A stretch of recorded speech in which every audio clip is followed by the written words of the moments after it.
By 1838, the Mandan situation was dire. Their numbers had plummeted from 12,000 or more to 300 at most. That they survived is testimony to their resilience and flexibility on the one hand, and their traditionalism on the other. I am concerned in this book with encounters at the heart of the world, the Mandan name for their homeland, in modern North Dakota, where the Heart River joins the Missouri River. The encounters include my own. For me, the first came during research I did some years ago on the continent-wide smallpox epidemic of 1775 through 82, which afflicted the Mandans as it did so many others.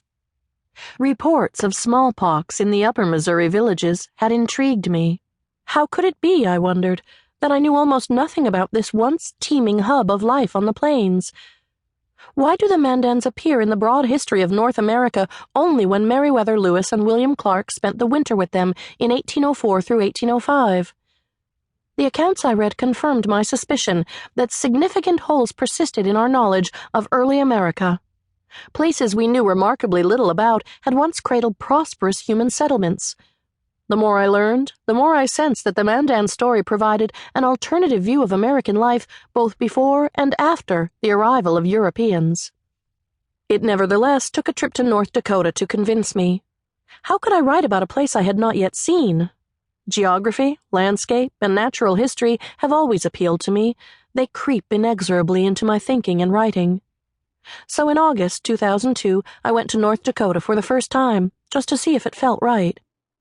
In a grime-covered red Pontiac, I crisscrossed the western half of the state, where I was captivated by the rolling plains, the crumpled badlands, and the reassuring presence of the Missouri River, the geographic reference point to which I always returned. At Lake Sacagawea, formed by the completion of the Garrison Dam in 1953, I followed the Missouri shoreline southeast across the Fort Berthold Indian Reservation. Fort B, as the locals call it, is the modern-day home of the Mandan, Hidatsa, and Arikara peoples, officially designated the 3 affiliated tribes. The center of tribal life is Newtown, a sprawling community of wide streets, modest homes, and motley storefronts on the east shore of the lake. Here I filled my gas tank at the Senex station and stocked up on groceries at the Super Value Market. Newtown was dusty and quiet on that first visit in 2002. Little did I know then that the community was about to face a 21st century upheaval. Just a few years later, the steady rumble of tanker trucks along Main Street marked Newtown's transformation into an edgy boomtown, with resources strained to the limit. Fracking, the extraction of underground oil by hydraulic fracturing, had come to Fort Berthold. But in 2002, there were few visible signs of this impending turn of fortune. From Newtown, I drove 2 miles west on Highway 23, past Crow Fly's High Butte, and across the rickety Four Bears Bridge, soon to be replaced by a more accommodating span of the same name. Bridge and butte alike honor the memory of notable Indian leaders. On the far bank of the Missouri, really of Lake Sacagawea, I eyed the beige and brown tribal administration building from afar. Who was I to waltz in and announce I had come to write Mandan history? I wandered through the dim, boxy sprawl of the Four Bears Casino, eerily animated by a cacophony of flashing lights and electronic sounds.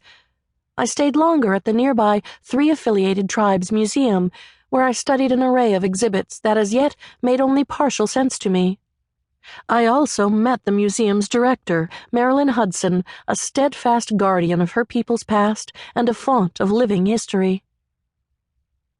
My North Dakota travels took me off the reservation as well, to locations now designated state or national parks. Near the Montana-North Dakota border, I stopped at the Missouri-Yellowstone Confluence Interpretive Center. Its view of the convergence of 2 great rivers prompted ruminations about the peoples who met at that site in times past: Assiniboines, Blackfeet, Crees, Crows, Lakotas, Hidatsas, Mandans, and an assortment of fur traders, not to mention the nomads who traversed the northern plains thousands of years before them. Small wonder that in 1828, just 3 miles away, the American Fur Company built Fort Union, a post that became a hub of commercial life as the fur trade rushed past the Mandans and toward the Rocky Mountains. Its reconstructed whitewashed walls still beckon to travel.